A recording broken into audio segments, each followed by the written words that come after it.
flag.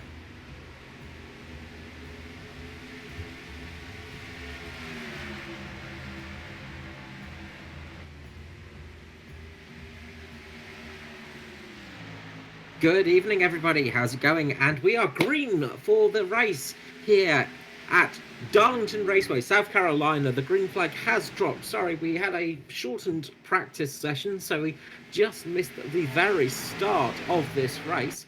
But things are sort of not much has happened just yet.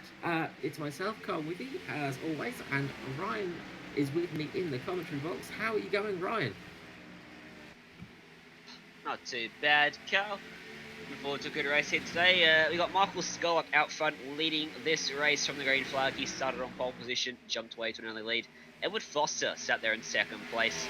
Dave Douglas, Jason Martin, Danny G, Josh Mickle, the three Mitch Sports boys running Linus Sturd, running the 2007 Jeff Gordon throwback schemes. And I see top 6 cars out on track. We've got a couple of guys a bit fired out in the order than normally expect. Matt Danson's way back there in 19th place, so we expect to see Danson come to the field at some point in this race. We've got 2 guys a lap down, Emerson Harvey and Norman Clark. Both of them, I think, started from the pit lane. Yes, both started from the pit lane. Matt Danson is way down the field after a crash into the wall on his qualifying lap. His fast qualifying lap, he was going along and he just scraped that wall. So easy to do at Darlington. The Darlington Stripe, of course, a famous thing for all drivers. At the front, we've got Edward Foster and Michael Skollock having a great battle. Foster is right on his tail at the moment. The Riley Curtis Design Team cars are looking very strong at the moment. Yeah, they are. Good to see the RCD boys running back up towards the front. They've been missing for the last couple of races, and certainly Foster's not been running too well, but it's good to see him running back up to the front, up here in second place. Looks like he's got a fast car underneath him tonight, and see how we go. But I dare say we're going to see most of these guys at some point at least scrape that outside wall at the Darlington Stripe. And, you know, sometimes that can unsettle the balance of the car. If you get into it a bit too much, it's going to make it a bit harder to turn, might make your tyre wear a bit higher than expected. And sometimes a bit of a mental thing too. The driver sees the car up into the wall, see a bit of a crease in the right front there on their fender, and they start to get a bit panicked and they lose focus. So it's going to be probably the biggest storyline tonight. But at the moment, the storyline is battle for P1 and the battle for P3. And the P3 battle is Douglas and Jason Martin. Yeah, Jason Martin managed to get himself up there, breaking up the RCD guys. Riley Curtis himself has he's actually dropped way back. I think he may have started from the pit lane because he did qualify way up there in I think 5th place at the start. So he's dropped right back from the other cars. But we've got Jason Martin there in that fantastic livery. It looks absolutely awesome. Done by Ali Osman. Trouble for James Robbie. The 41 car's got a big tank slapper down the main straight. He's going to keep it off the wall, and he may well keep it under green flag conditions there. It looks like he will do that, in fact. He just got up into the wall coming off turn number 4. Got a big tank slapper down the main straight and eventually lost control of that car. Unfortunately for him, no caution going to fly, and he's going to lose a whole bunch of time to the field. Just up in front of him at the same time, JP Curie got the wall at the same time. Didn't quite have the same effects that Robbie got, as Robbie did spin out. Let's keep it on the track. He's running in 10th place at the moment. Not a bad spot for him, and what I do think may be his ANZCAR debut.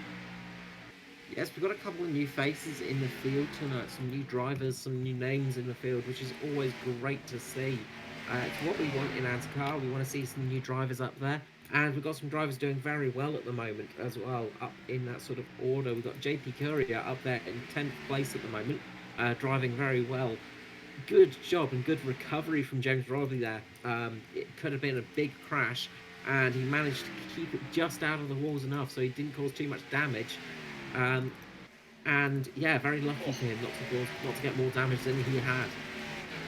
Battle for lead of the race is starting to hot up. These 7 cars all really close together. Dave Douglas got a bit too close to the outside wall through turn 4. Stopped himself from getting too much damage, and we're already seeing a few guys getting up into the wall. It's a rhythm track. It's Darlington. You've really got to get your rhythm going, and once you get it, and we've got a crash at the back. We've got somebody just gone out towards the back. I think it Mogridge. was the number 88. So Andrew Mogridge. Andrew Mogridge, big shame for him. Absolutely wrecked the front of his car, and it looks like he's jumped straight into the pit lane and probably going to be retiring from this race after all of that damage. But that's brought out our first caution for tonight. Oh, just sad look at that replay, and yeah, that's probably going to be night done for Mogridge. It's a shame he'd qualified harder than he's ever qualified before after his PB best race finish last time out. Looks like coming out of turn 4, he's just had a bit too much speed, maybe a bit of inexperience, didn't lift off that throttle quite early enough to stop himself getting up into the wall and big contact down on the inside. Well, we've got a caution though. What we'll do is I'll see this guy's pit in the backgrounds, but we'll get those championship points up on the screen for you and running through those championship, because that's the big talking point. Just a couple of races left in the season before the chase starts, and there's a bit of a battle going on for 13th place. Yes, well, after tonight's race, there's only 2 more races to go. So in the championship, we have Jason Martin at the front.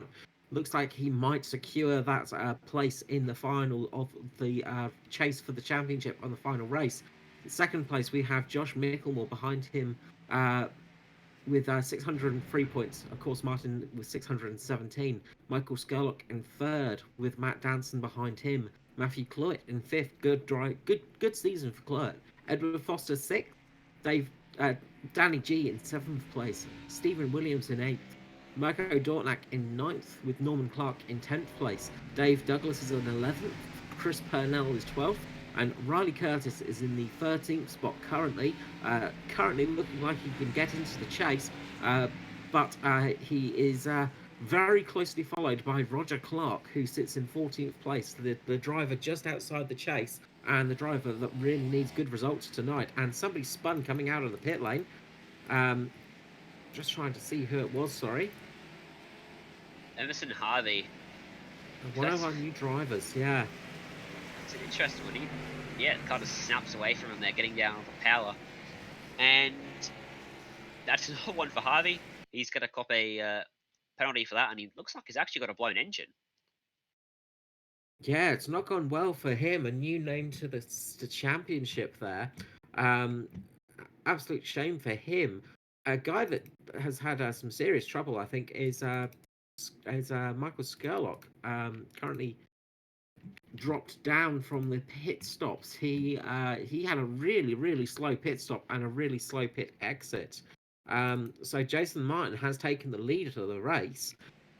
With Foster behind him, Dave Douglas, Danny G, Hamish Gallagher, Josh Micklemore, Matt Morris, JP Courier, Matthew Clure, Aaron Wilton, Roger Clark, Matt Danson, Stephen Williams, Norman Clark, Tristan Koch, Ben Doherty, Riley Curtis, and Michael Skurlock dropped all the way down to 18th place. Yeah, it looks like Scott got a speeding penalty or something of the sorts, and there's had to drop right to the back of the field, so big shame for him, leading early on and already back to 18th place. So you pulsed it up with early trouble, but the man not in trouble out front is Jason Martin from 4th to 1st in the early stint. 183 laps tonight, going to be a long one, and going to be interesting to see who comes out on top. These RCD boys look fast. Edward Foster, Dave Douglas are up there. Riley Curtis is back in 17th in need of a good result for his championship cause, because his rival is up there in 11th place, which at the moment would put him about 4 points behind Curtis in that battle for P13. And looks like the drivers are starting to form themselves up now before the restart. The lights are out on the pace car. I'll go back green next time we go around. We're just coming out of turn number 2 now. So, what do you reckon, Carl? What are you expecting from this race? Well, things have changed quite a bit. I was expecting to see Dave Douglas fighting for the lead tonight. I'm still expecting Dave Douglas to do well as we're coming down the back straight, getting ready for that green flag. He's a guy we can never count out. And having such a good qualifying position, it seems he's got the speed. Edward Foster as well, looking pretty good, and he's hungry for another win. But you've got Danny G back there as well, so the Mitch Motorsport boys are looking strong at the moment. They certainly are, and Jason Martin's going to see that pace car dive down off turn number 4. He's going to wait quite a while to pin that throttle with pit entry quite a ways away from the exit turn 4, but there goes Martin, jumps out to the lead of the race. Foster's going to clear Dave Douglas, who's in 3rd place, and Douglas going to try and fend off those Mitchell Motorsport boys on the outside, will manage to do so. And these guys want to get themselves single file as soon as possible. It's so tricky to run side by side up this racetrack, and it's a tough one to master. You can easily get squeezed up, as in behind there, it was Matt Morris in the 7 car. Gets down to the inside of Danny G. Try to complete the move through turns 3. Not going to find too much advantage down there. Danny G is going to get the run and the draft off turn 4. Hold him off. Yeah, this is not a track where you want to run 3 wide. And sorry, not Danny G. Micklemore has got into the wall. So a big moment there. He's managed to keep it currently green. Sorry, it wasn't Micklemore. Sorry, all these new paint schemes are really throwing us off tonight. Yeah, Kyle's easily confused, and turns out so am I. Danny G. That was not Danny G that Matt Morris was trying to pass. It was Mr. Josh Micklemore in the 31 car. And I don't know how you got those two confused. It's not even a similar number.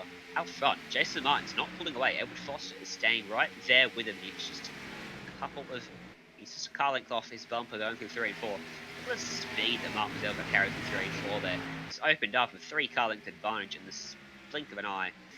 And I dare say we'll see Martin maybe pull away here from Foster. We'll see a battle for 2nd place starting to form. As I look down the order, I see where our closest battle is on track. And we're going to see no one actually side by side at the moment. No, well, Darlington's one of those tracks where running side by side is very tricky. It's one of those tracks that is very hard to keep on the line as well. And as you say, the Darlington Stripe is so common. It's so easy just to tap that wall and just give it a gentle nudge. The running of these cars is so tricky. The grip levels of this track as well. It's one of those strange tracks where it has very little grip on some points, and then it will get you where it has a lot of grip, and it will throw you out completely, I found.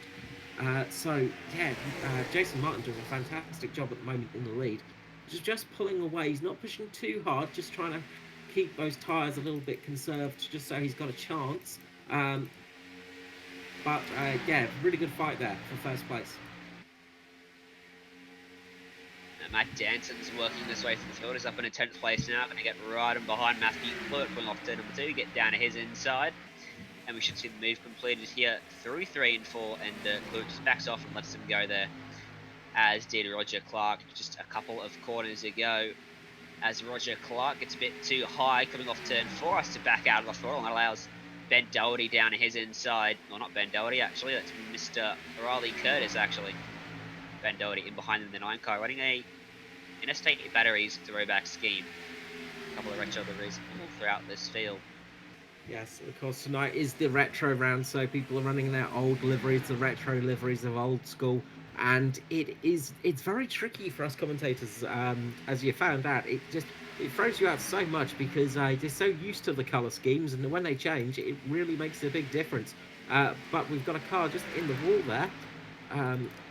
Just trying to...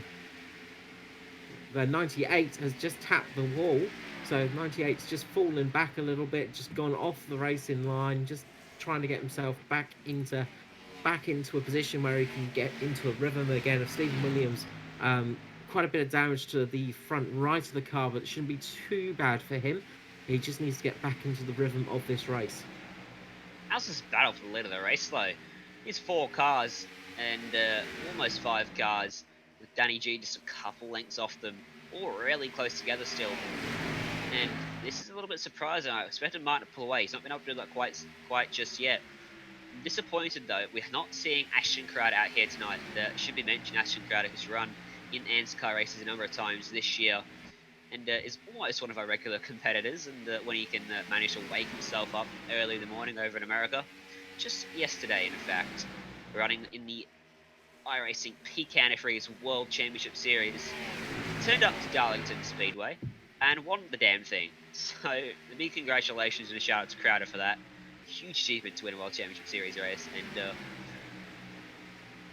I dare say it'll be the start of many more wins for Crowder in that Peak Series. Yeah, it really shows his speed and ability, but it also shows the level of competition in this series, because Crowder comes here to race a bit because he says with ANZCAR, it's some of the cleanest racing out there, as well as some of the best racing we have out there. So it's a good endorsement to get from him as well. I just wasn't watching Jason Martin. He's just getting so close to the wall on the exit of the corners, almost just kissing them every single lap, just perfectly placing the car. Really good job for him. And we got a caution. It is for a spinning car at the back of the pack, and that is Roger Clark, who's got up into the wall, and it's going to be another disappointing weekend for the 09. Looks like those contacts made. It looks like he might have been the innocent bystander here. Around the outside of Ben Doherty, and Doherty's just come up into the side of him through the corner, and unfortunately for Clark, big snap of oversteer as he was trying to save it and gets up into the wall. Big heavy front end damage to him. That's going to be a big block in his quest for P13 and a spot in the ANZCAR chase. Yes, a really well driven though for well, I mean, well held for Roger Clark. He just put the power down to keep the car up in the wall there, so everybody else could go down around him. I think Stephen Williams may have just caught a little bit of contact with him, but everybody else missed him because he managed to hold that car up in the wall just so it didn't crash, not rolling back down the track. So well played by Roger Clark there. Really good sort of good sportsmanship of just managing to hold the car in a position where it's not going to cause the rest of the field to crash. But it's going to be a big disappointment for him because he needs to get those points. He's only got 2 more races after this to get up there into the chase. Yeah, he's going to find it tough, especially if he runs as a DNF today and say Riley Curtis finishes somewhere inside the top 10. Where Roger finish right now? I'd finish probably around 20th position, maybe 19th, which would put him about 10 points back, and that's a 20-point buffer suddenly to Riley Curtis, provided he finishes around 10th place. And with only about 20 odd cars turning up, that means not as bridge that gap in one race. Clarkson has to come out and win the race, and he hasn't had a race winning pace in that car lately. No, it's been a rough year for Roger Clark.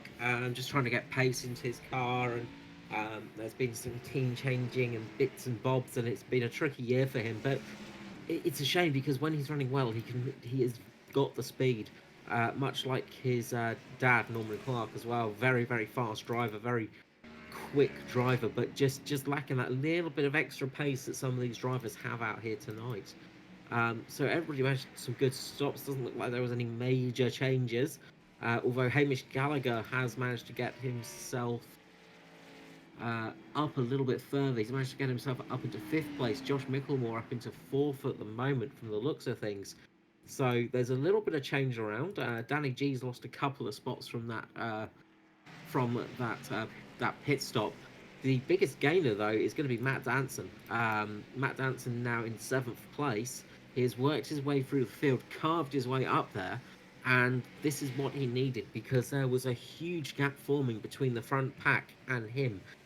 We had Matt Morris on his lonesome out there, and then uh, Matt Danson was another, 5 or 6 seconds behind him. So this is really close up the field, and it's really going to give him a chance.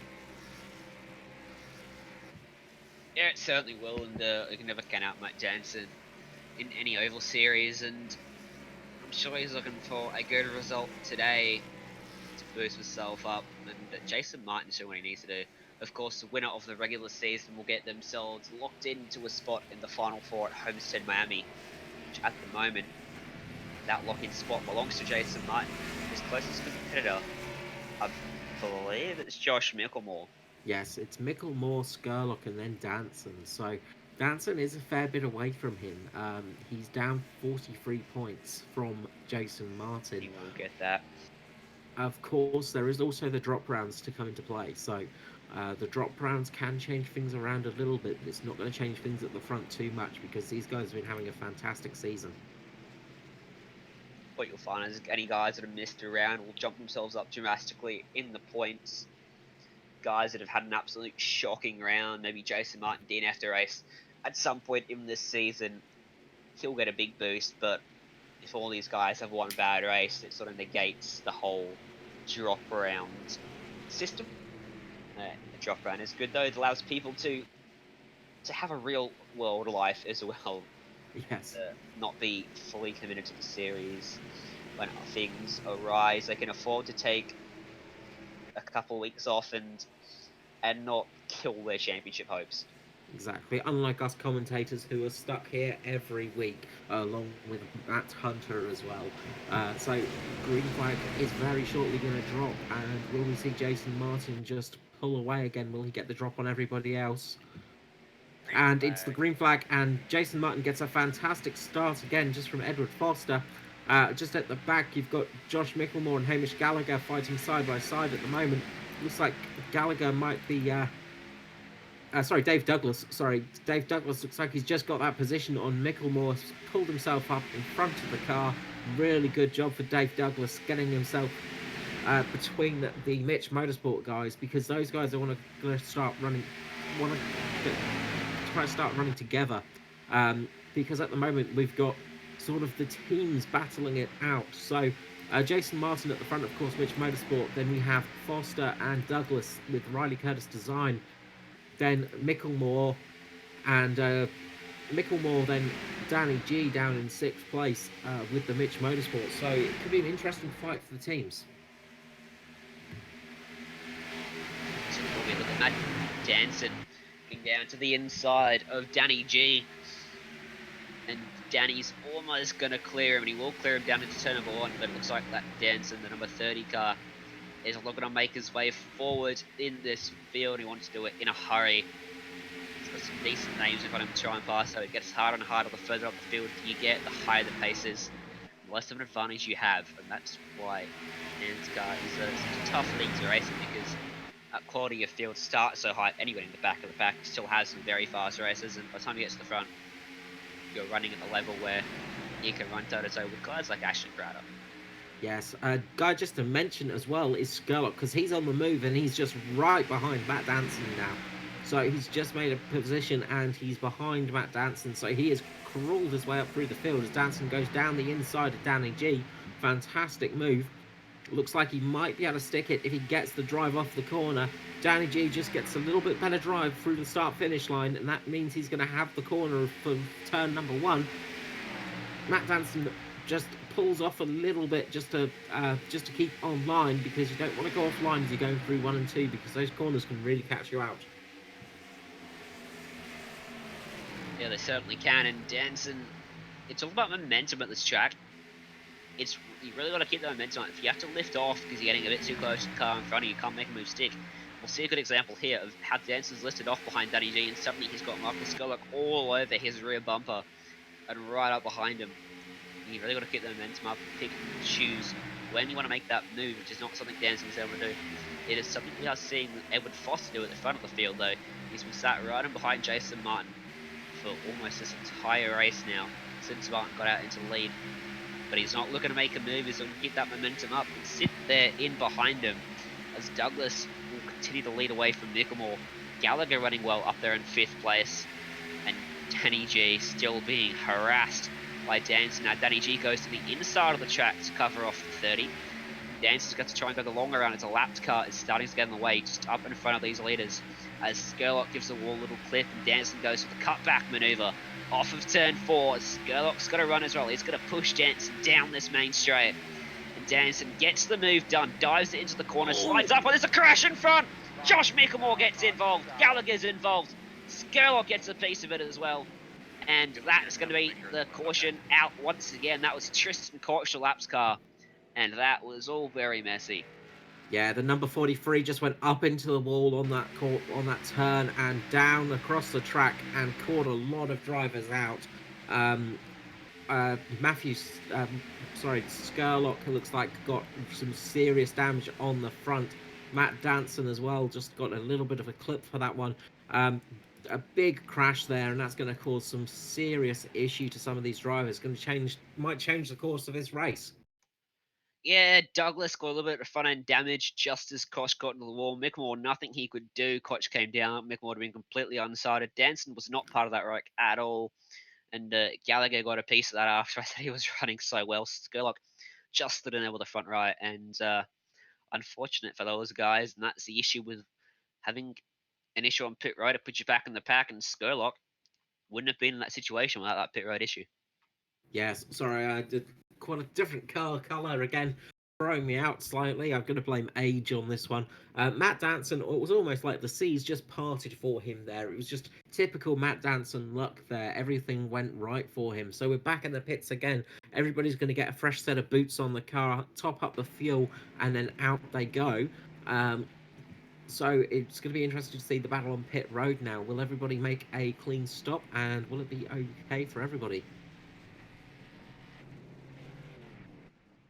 Find out. I'm just having a look at that crash, see what sort of damage people have got. Mickelmore's got big rear end damage. Skurlock has a little bit on that front right, but it doesn't look too bad for him. Dave Douglas should be pretty good as well. A little bit of a dent on the front end of that car as the pit stops are complete, and it's going to be Jason Martin continuing to lead from Foster. Douglas does not take any repairs, stays third ahead of Danson. And it's all pretty much unchanged. Skurlock 2 opts not to take any damage repairs. Clowett and Morris starting to make their way up through the field. Yes, and unfortunately, this can be the issue with lap cars, especially on a track like Darlington, because there's nowhere to. If you get caught up on that high line when you're being lapped by people, you're in a real big problem spot. As we saw there with Tristan Koch, you need to drop down onto the lower line to let people pass on this track, because when you're up on that high line, it's so easy to make a mistake. And of course, those drivers that are fighting for position then have to go to that mid to low line, and you start going 2 to 3 cars wide, and an accident is always guaranteed to happen on this track. Of course, one of the things about Darlington is the track has a slightly tighter set of corners, so it's wider at the back, tighter at the front, and that could really throw you out because the uh, the turn needed to go through those corners, especially on the tighter end of the track, it can really just throw you off a little bit. It's not like a normal oval where you have the sort of same amount of turning degree as the same amount of turning degree on every single corner. With Darlington, there's turns the two turns are much sharper than the other. Yeah, Darlington's not a perfectly shaped oval. It's a awkwardly shaped oval. It's on a 1 and 2, much larger radius than 3 and 4, much easier to drive than a 3 and 4, and it makes it tricky. The open setups as well to set up a car. But thankfully, ANZCAR is a fixed setup league, which makes everything nice and even for these guys, and the results you see, for the most part, are as a result of just pure driver skill. And we will get the 1 to go signal this time by, and they'll stack themselves up once again for another restart, and hopefully settle in for a decent green flag run, because we're going to be here for a long time if they keep on at this rate, Carl. Yes, we don't want to see too many more yellows because it will just make it drag on much longer. So Ryan, now we're sort of getting a little bit into the race, and there's a few dropped out. Who's your pick for tonight? Martin, and I think that's a wise pick. You can't overlook Danson, of course, but I'm still looking at Douglas and Foster because those two are driving very well at the moment. They're not making too much noise. They're keeping in good positions, especially Foster, just holding that position behind the car of Jason Martin. So it'll be interesting to see how we go here. Of course, Foster running the Legacy paint scheme. Of course, Legacy. A charity for military veterans who may not have returned home in the families. So always good to see that paint scheme on the car. And green we go. And Jason Martin starts pulling out a nice lead once more, and everybody's sort of 2 by 2 past Edward Foster. So Dave Douglas is running just to the side of Matt Danson. And we've got Danny G coming up as well on those two. It looks like Dave Douglas has got the corner though for the moment and pulled in front of Danson. Good job there by Dave Douglas. Good move from Douglas, and it looks like Edward Foster still going to be giving Jason Martin a good view of that Legacy scheme on the front of that car. Back in behind them, a bit of a squabble for position. Michael Skurlock, Matt Morris, Matthew Clowett, and Aaron Wilton. 2 by 2 through 1 and 2. Wilton's going to come up and just keep it off that left rev. Matthew Clowett is a bit close now. Morris still going aggressively to his inside. And they're all starting to wad up behind these guys. Riley Curtis and Ben Doherty in there as well. The 98, Stephen Williams, right in behind him as Morris just throws a little block on Riley Curtis. As in front, into the wall goes Aaron Wilton, holds on to it, keeps the car straight. Skurlock, God knows how he's missed that one, because Wilton got down into his right rear door, and somehow Skurlock's car completely unaffected by that. Yes, a new bit of aerodynamics for Skurlock's car on that right hand side. I don't know how he kept that one straight, because that was a a lot of momentum going into the side of that car. These things are not light when they crash. So lucky to keep that one. It could have been a much bigger crash than it was, because those guys were running very close together. But it has spread the field now, so it's just let Michael Skurlock just have a little bit of clean air, just running now behind Cluett. As Danny G tries his best to hold on to the back of Danson. Currently still, though, we've got Jason Martin in the lead, and then Foster and Douglas as well. Those two are just holding position. They're not really doing anything special yet. They're just watching Martin. They don't want to put too much out there. We see Dave Douglas just going down to the inner line. They're just trying to lure Matt Danson into a slight sense of false sense of security. So good move by Dave Douglas there, and looks like he's pulling down just to let Danson through at the moment. Interesting. Yeah, interesting move there for Douglas. Just pulling back a little bit. Maybe the damage on that car is slowing him down a bit, and he just can't fight with the rest of them. It'll be interesting how that one plays out for the rest of the night. Douglas not normally the sort of driver to let people go and roll over like that, so being keen on that one, but that allows Danson up into P3 and up onto the bumper of Edward Foster, and it looks like Danson's got the pace over Jason Martin as well, so we could see Danson into the lead of this race before too long, as now Douglas has got Cluett and Danny G all over his rear bumper. Yeah, Dave Douglas is looking like he's struggling. He just taps the wall a little bit there. The car doesn't look like it wants to turn much. I'm just jumping onto the onboard of him just to have a bit of a look, see what's happening there. And it just looks like he's really struggling to get the car through those corners. It's just pulling up and just wants to... It's almost like a magnet towards that wall as he gets very close once again, just scraping it just very slightly. Douglas is just struggling that little bit as he's running through these corners. So as you'll be able to see on board now, he's just coming up towards that wall and unable to really get the car on that lower line. And we've got the car of Matthew Cluett going through, as well as Danny G. So Dave Douglas losing a few positions there, but it just does not look like the car's turning. So he's really struggling for pace at the moment. There he is, and Mayfunny's just tweaked the steering with that incident with Tristan Koch earlier on, or there's something going on with that car, because definitely doesn't look like he's too comfortable with that thing. He was running pretty well, almost like a switch was just flipped, and suddenly he's just got no control over that thing at all, and really struggling, but let's see whether he can get some damage repaired. He does on a pit lane next time by, he's going to get all the way on the inside of the track, and it's a bit of an odd one there for Douglas, as just in behind Curtis gets a piece of the wall and allows Williams to slide up right down in front of him. And Ben Doherty wants a piece of it too, and there's some good racing going up and down this field as drivers earn their stripe, and Doherty almost earns himself a piece of the fence coming up in front of Curtis there out front. Look back to the front though, because Matt Danson's looking to the inside of Edward Foster, who's still hanging with Jason Martin. Foster's got some serious pacing on him in that 53 car. Running up there, sandwiched between Martin and Danson, the benchmark operators in the ANZCAR series, who have about 2.6 seconds back to Matthew Cluett. As Foster just touches the wall. The curse of the commentator, Ryan, you have cursed E53 himself, Edward Foster. He's just gone up into the wall, just a slight tap, and just lost that momentum, and it's just let Danson through. So, always the case when you talk about a driver when they're doing well, something happens, but luckily it looks like it was only minor damage, possibly just cosmetic, as Matthew Cluett as well has just made contact with the wall behind him. It's going to lose a spot to Michael Skurlock by the look of it. So it just shows how easy it is to just go wrong here on this track. it's a hard track, and it has the moniker of a track too tough to tame for a reason.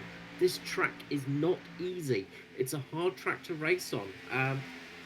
If you ever get the chance to try it out with especially with the force feedback wheel, you will really see what it's like on this track. You've got the bumps as you go into turn one, and it's just. I'd honestly say it's a horrible track. I'm not a huge fan of this place, and it's a hard track to run on. Didn't you run it for the first time this week, Carl? I've run it a couple of times in other forms, let's say. Um, it's never been a favourite. That and Pocono, of course. I despise Pocono with everything, and it's my most hated track. I'm not too much of a. Everybody else seems to love that track for some reason, but no, I Pocono. quite like Darlington. Darlington's a good track. I love the high line running and right up against the wall. Gives you an opportunity if you keep the car clean to have a good result. It's And one of the. struggling with it at the moment because he's really fallen away from Danton after that contact with the wall. Yeah, he has lost a lot of speed. Maybe people are just struggling out there at the moment. Everybody looks like it's a bit of a hard race for a lot of people out there. There's quite a few people just struggling and falling back.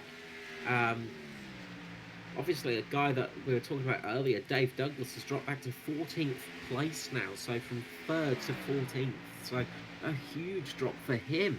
Um, and it seems only really Matt Danson and Jason Martin have pace at the moment because everybody else is really just struggling out there and not able to put in the times.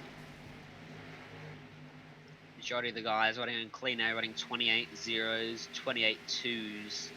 Dave Douglas running a 28.9. While Matt Danson and Jason Martin were running high 27s and they just dip into the 28s as I time by. So the big pace difference for Douglas compared to the leaders, and definitely got some damage on that and car. Jason Martin hits the wall. Jason Martin just went into the wall on turn number 4, just too high up there, and he's got a nice bit of a wrinkle on the front of that car now. Just making contact. Is that going to affect his speed? Let's see what happens with Jason Martin. What will Carl do if Jason gets taken out of this race? Carl's going to be distraught. Well, at least Danson's behind him, so I can of course jump to the Dancer fan club. So it doesn't matter which one of those go well. It's going to go well for me. But Matt Danson now has a run on Jason Martin, and this could be a real game changer for him. As we see as well, Edward Foster is just so far back now. He can't really take advantage of that mistake. A guy that is starting to close in, though, is Danny G. He is putting in some fantastic lap times, the fastest of anybody out there, by a couple of tenths. He is really pushing it hard at the moment. He seems to have pace where everybody else is lacking. Yeah, he's had a good couple of laps, of course, last time round. Tristan Cottage should just sort of sit in front of Jason Martin, Matt Jansen, and would have made both of them back off of the throttle just a little bit. Of course, they won't be forgetting in a hurry what happened last time. Tristan Cottage got lapped by the leaders, and that unfortunate crash involving Douglas and Skerlock, as Danny G has caught right up to the back of Edward Foster. I'm going right down to the inside of Foster, and he's going to go right by Edward Foster, and Foster gets the wall, and Foster's almost going to spin it. Saves it down there on the flat apron part of the track, which takes up more space than the actual racetrack itself here at Darlington. Going to lose out a spot to Matthew Cloet, going to lose out a spot to Michael Skerlock as well. And Matt Morris as well just made contact with the wall behind Foster. So he just had a big moment as well. So yeah, Foster's just dropped right back now, all the way to 6th place. So a real disaster for him because he looked like he had the speed in that car. But now, of course, we've got Danny G. He's got open air. What can he do now? What sort of speed can he get? Now he's got some clean air. But Jason Martin is really struggling around turn number 4. He is not enjoying that corner at the moment. It looks like he is really struggling for grip, while Matt Danson is just all over the back of him. Yeah, that damage would just be affecting the air on that car. making him work those tyres a little bit harder than he wants to. And for someone that's so kind to his tyres normally, he won't be liking having to turn up wheel a little bit more than normal and having to run a bit more of the racetrack than he'll want to. See behind Danson's able to take a much shallower line through the corner and still manages to get a run on him down the front straight, and he's now right there with that 21 car. And Danson will be looking to make a move, or maybe he'll just sit him behind and save some fuel. So I think that'll be the case though, as if Martin's not got the pace, Danson's going to want to be ahead of him and opening up the gap. Yeah, just watching on board with Danson, he looks so in control of that car. He does not look like he's having any trouble at all. And we've got the caution flag out once more.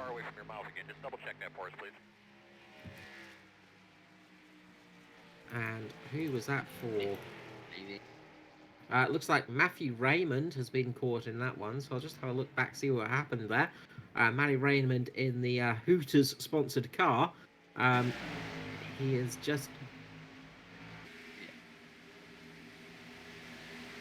got up into the wall and down into the number one car of Hamish Gallagher. Do not know how Hamish Gallagher kept that car on the track. It was a big impact from Matthew Raymond into the side of that car, but Gallagher managed to keep it there and keep going in a straight line. A real big, real good save for him, but a shame for Matthew Raymond. Second time I've seen it tonight where someone's taking the big hit to the right side door and not spun out, and those right sides are glued to the track here at Darlington. And big shame to Gallagher, who was running well earlier on, and again was part of that incident with Tristan Koch and fell down the order. Going to fall even further back now as everyone comes in to make their pit stop. Yeah, so we'll see how everybody goes through the pit stops. This could really help out some of the guys that had fallen back a little bit. Will they get any damage repaired if they need to? Interesting to see with Dave Douglas, see if he actually does get a damage repair on that car, because it looks like he was really struggling out there. And with that damage repaired, he could have a bit more speed than he did before. Jason Martin has managed to keep his lead as he comes out the pit stops, but this is going to help Danny G enormously, because he's going to be able to close right up to the back of these guys, and it did look like he had some serious pace in that car. And of course, running the Jeff Gordon paint scheme style tonight, that's going to be giving Danny G an extra boost of speed, because that is his idol, the guy that he loves and worships. Yeah, and of course, Mitch Motorsport boys all opting to run the 2007 Jeff Gordon livery, and in keeping with their Mitch Motorsports theme, or running their personalised colour on it. So we'll see Jason Martin running purple. What's the word I'm looking for? Purple paint. Nope. Purple option. I'll go with option. It's not we'll use option. And unfortunately, seems like unfortunately the Mitch Motorsport paints haven't actually loaded on the broadcast due to some technical difficulties, but I can assure you that they are running those 2007 liveries. Jason Martin running a purple version, Danny G the orange, and Josh Mickelmore the red version as well. Dave Douglas back there in 10th place, going to take a punt on what Matt Hunter said over my ear and say clutch issue, I think. Didn't quite catch it. An engine temperature issue for Dave Douglas, actually, and that'll be as a result of getting right up into the back of Tristan Koch. And when you crunch up those radiators in the front of that nose, you stop the airflow from getting in, and overheats these engines. And these cars are on such a high rev rate that those sorts of things can really ruin your day in a very fast way. Engine temperature is the bane of any racing driver. It is a very frustrating thing because it means you lose so much speed. Of course, when the engine's running hotter, it does start to lose a little bit of performance, and you do have some issues. So they're all forming up, ready to go back to green flag very shortly, following that pace car. But with engine temperature issues, that's going to be a real shame for Dave Douglas, and he's going to struggle racing against people, because Obviously, you can't sit on the back of somebody when you've got an engine that's running hot because it's just going to get hotter and hotter. Yeah, exactly. It's an issue we see quite a lot at places like Daytona and Talladega, with the guys are bunched right up in these packs of 30, 40 cars with no air getting to their nose. But here in Darlington, bit more air getting into those radiators as the pace car dives down. Martin's going to get a whole lot of air into that radiator. Going to wait a little bit longer to drop the hammer. Going to wait quite a long time. Now he launches the car, and right in behind him, Danny G gets a good start as well. That'll be coordinated with Martin. And Matt Danson gonna almost lose second place, and he will lose it to Danny G. It's going to be Mitch Motorsports 1-2, but look at the cut back on the run that Matt Danson gets down the back straightaway. Going to go right by that 24 machine. A huge burst of speed from the 30, gets alongside Jason Martin as well. And they're going to be side by side coming off turn number 4. That was a great turn 3 and 4 from Danson.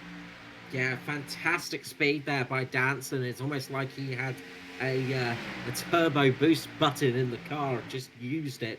Maybe he got a lucky box or something as he was driving along, because he seems to have some excellent speed now as he goes down the inside of Jason Martin. Will he manage to make this stick? Jason Martin has been running higher than normal. He's still got the pace on the outside, that traction on the outside line, just helping him that little bit. But now Matt Danson dives down straight in front of Jason Martin. Fantastic move there. And Jason Martin may even lose out to his teammate now, as Danny G just gets a big burst of speed behind him. Jason Martin has just lost quite a bit of pace. Yeah, Martin lifted off to let Danson go by him there, and as a result, lost a bit of time to Danny G. We'll see him get the momentum back up and start to regain some of that speed we've seen from the 21 all night long. Right in behind these guys, though, having a good race, is the number 9 car, the Interstate Battery car of Ben Doherty, having a fantastic one. As I mentioned, Jason Martin getting the pace back up. He's got it back now down the inside of Matt Danson, trying to take the lead back away through turn 4. Not going to get it done this time by. And Martin wants that lead back, and he wants it back in a hurry. Does not want to let that 30 car get away out front. Ben Doherty's going to be watching this and loving it, because it's allowing him to close right up into the back of the battle for the top 3 as he gives the wall a little bit of a kiss through turn 2. Yeah, good recovery there from Martin, and somebody else that's just crawling his way up through the field as things happen. And we've got a bit of a spin. What a save there by Gallagher. Hamish Gallagher. Yeah, Hamish Gallagher in the apple-coloured car. That almost was a huge crash there, but everybody managed to just keep it together enough to make it not happen. A few people lost a bit of speed from it, but really good job saving that car from that spin, because that could have been a huge accident. Yeah, they almost got caught 3 wide entering that corner, and Gallagher tried to squeeze down to make it 3 wide through the middle and just got pinched back up into the wall. And good save from that one car to keep it straight. Good job everyone else to check up and not get into his rear end through the corner. So it will stay green for a little bit longer as Riley Curtis gets all sorts of sideways down there on the apron. He's going to lose out to Foster, Matt Morris, and Norman Clark, who is going to get down to the inside of that 53 machine and might well complete the move here. Going to get right up against the wall as Foster, trying to get as much of a run as he can down this main straight. Might get a push from Matt Morris as well, as this is the battle for 6th place on track, and 6th place now occupied by Norman Clark. Foster slots in behind him. Riley Curtis a little bit further back, has fallen all the way back now to P number 11. Yeah, Norman Clark is having a good year so far as well. Not really anything special from him. We've not seen him really up in the sort of top 3 spots, but he's been very consistent this season, and that's sort of slotted him to 10th place in the championship at the moment. So really good job for Norman Clark. Of course, experienced hand. So if anyone can do it, it is Norman. He is a very, very decent driver and knows his stuff out there. As we see Skurlock now just trying his best to get back some of those positions, struggling with that car. It looks like it's seen better days for sure. At the front, the battle continues as Jason Martin is still really close.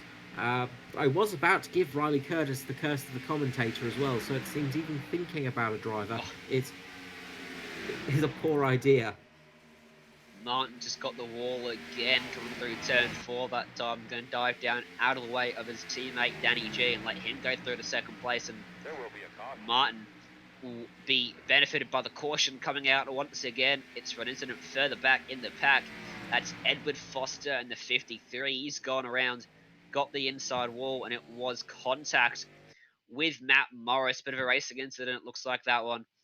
And they sort of just met in the middle through turn 4, and unfortunately, a piece of the outside wall for Foster, and then down and getting a piece of the inside wall as well. Yeah, a real shame for these Riley Curtis design cars.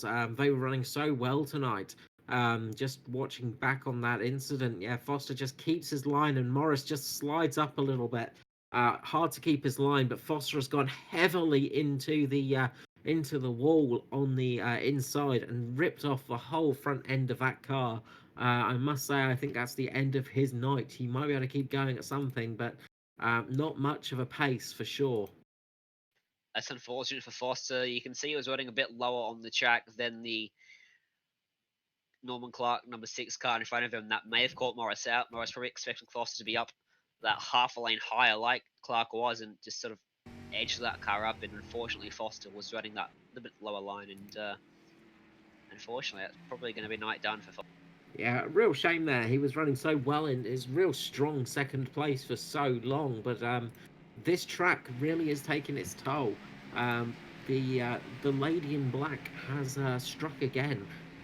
Darlington is one of those tracks that really can punish you, and it has punished so many drivers tonight. Oh, Martin deserves on his pit box. And yes, Jason Martin his pit stop, unfortunately. So it's been a while since we've seen that. He's been having a good run recently. He's really worked hard on those pit stops, but it seems tonight, of all nights, he's had that little bit of trouble, and that's going to cost him a huge amount of spots. He has lost a lot of positions from that error. Um, Looks like he's going to be running down in around 10th to 11th place. So all the way pretty much from first to 10th for Jason Martin. Absolute disaster there. Yeah, didn't lose too much from entering this pit box. It looks like he either stalled the car trying to get out or opted to take some of the repairs he's going to have on that car. And we'll have a nice clean car to run back through the pack with. He's gone to the wall a couple times already as Jason Martin, not something you often see from the driver as consistent and clean as Martin. And I've heard a rumour that Martin goes absolutely OCD about any bit of damage on his car and probably isn't loving seeing that right front fender tucked up in front of his view.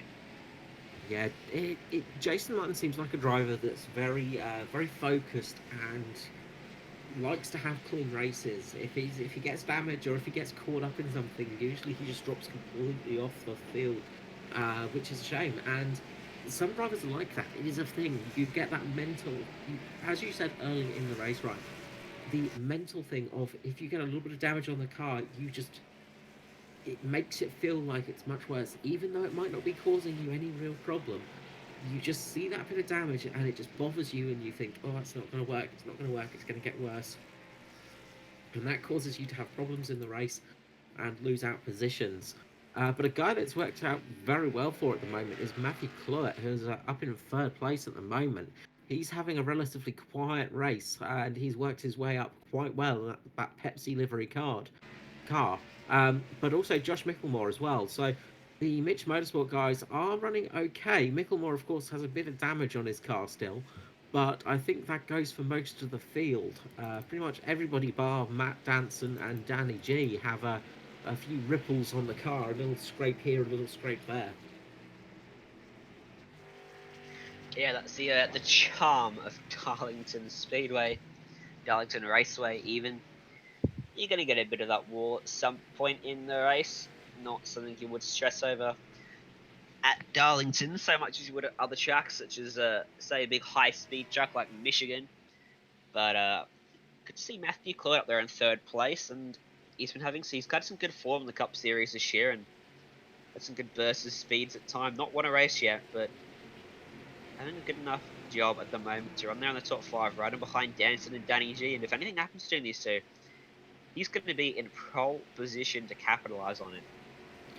Yeah, he's sitting in a really nice spot at the moment for that. And as you said, he's just been relatively consistent this year, similar to Norman Clark. Consistent drivers just up there in the points as the safety car comes in, and Matt Danson's going to make his start under green. He pulls away now. He just pulls away, and that's let him just get into a position.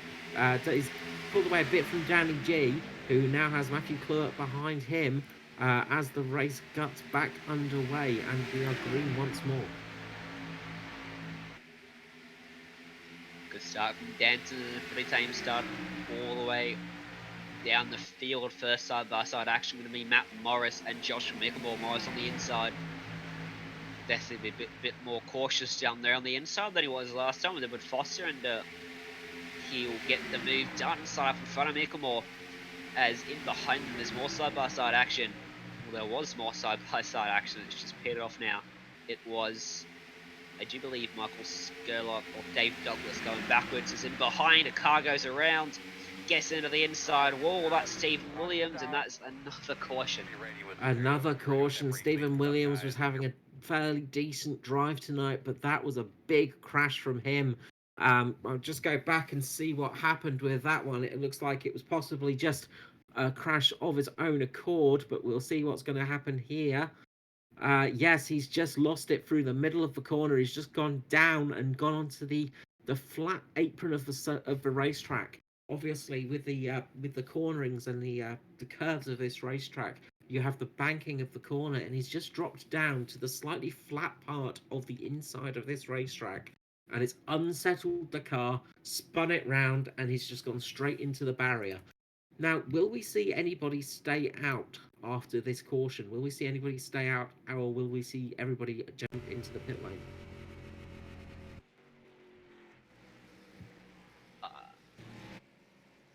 I dare say that we'll see most of the field stay out on track, only a lap or so on those tyres.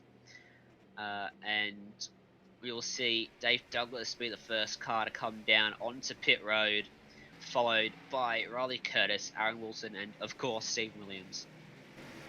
Yeah, if you guys just well worth jumping in right now. It could be a good little saver. You could just get a little bit of damage repaired. You just get some fresh tyres on, a little bit of extra fuel, so you can maybe run tiny bit longer.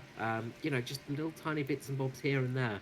It could be a relatively good idea for them.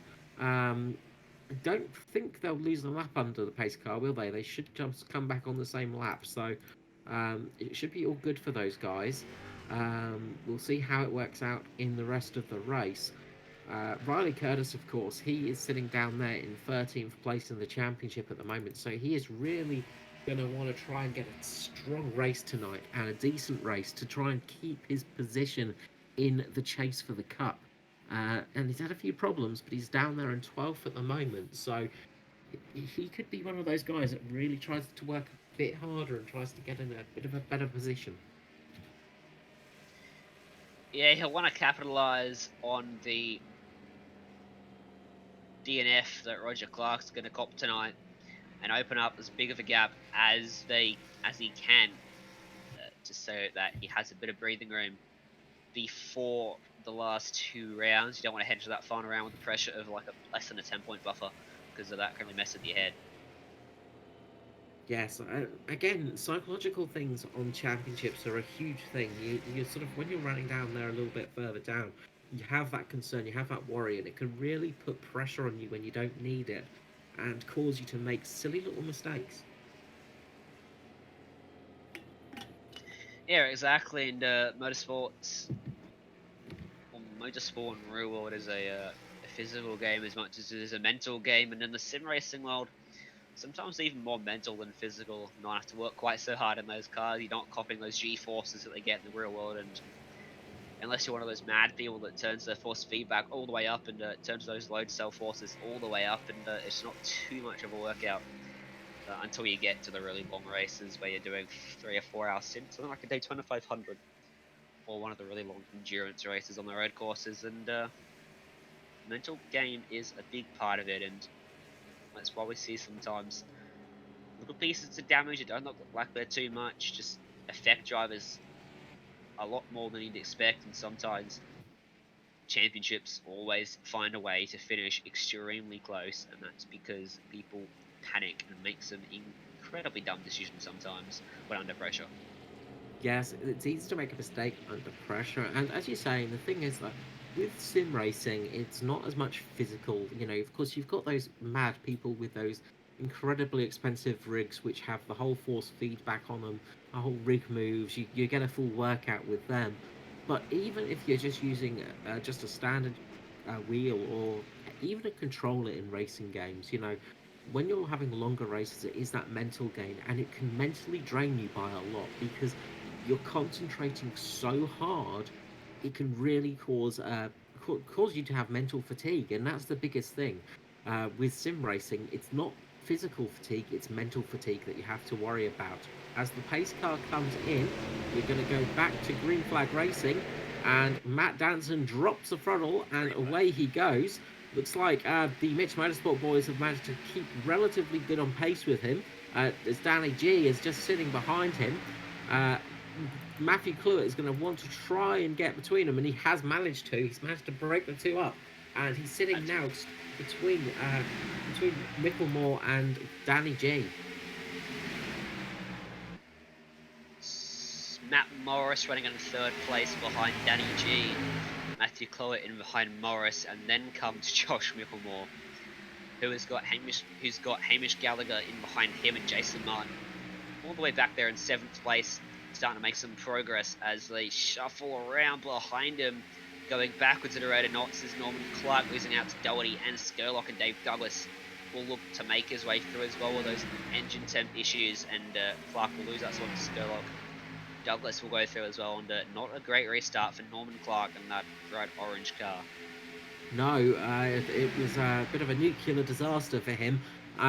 It's a big battle going on there, but with that pack though, they're going 2 to 3 wide on some of these corners, which is not what you want to do on Darlington. 3 wide on Darlington is not a fun thing to do. The battle behind Jason Martin though was really heating up, and it's starting to cool down a little bit now as Aaron Wilton is struggling and trying his best to go down the inside of Riley Curtis. While Norman Clark has dropped right back now. Norman Clark has fallen all the way back to 13th position. So a bit of a disaster for him. But the race is not over, and there are still many laps to go. We're on lap 97 of 183 currently, so we've still got some time left. Still plenty of time for everything to unfold and for anything and everything to happen. Strategy will be a part of it, and we'll see many overtakes on track as those guys start to sort themselves out now. And we'll turn our attention back to the lead of the race, where Matt Danson leads Danny G by all about nothing, as they just sort of edge out a bigger gap through 3 and 4. Danny G seems to be quite strong coming off the corners, whereas Danson's carrying a lot of momentum through the corners and has pretty high mid-corner speed. That's going to be ebb and flow, different strengths of these two guys. Someone's blown an engine down there on the apron. That looks to be Stephen Williams, and that'll be night done for him, I dare say. Yeah, Stephen Williams, of course, had that big moment as well, that big crash earlier on, and that has affected the cooling of the engine, obviously. And there is a big plume of smoke going across the racetrack as he comes to the pit lane. Night over for Stephen Williams. That is that engine gone. But Danny G has been fast all night. He's been one of the fastest cars out there, in fact, and he is really pushing hard. As they go through the corners, there is not much between these guys. He's really holding on, and he's really getting close to Matt Danson, putting a lot of pressure on the guy. Of course, when you've got somebody in your rearview mirror like that, it puts a lot of pressure on you. Of course, Matt Danson's not one to break under these circumstances, but when you're racing like this, it's something else that you have to look for. It's more mental fatigue that goes into you. Because you're constantly looking behind you, not in front of you. And sometimes that can cause a slight mistake, as Danny G just gets incredibly close there. almost a fag paper between the two of them. They are really racing hard.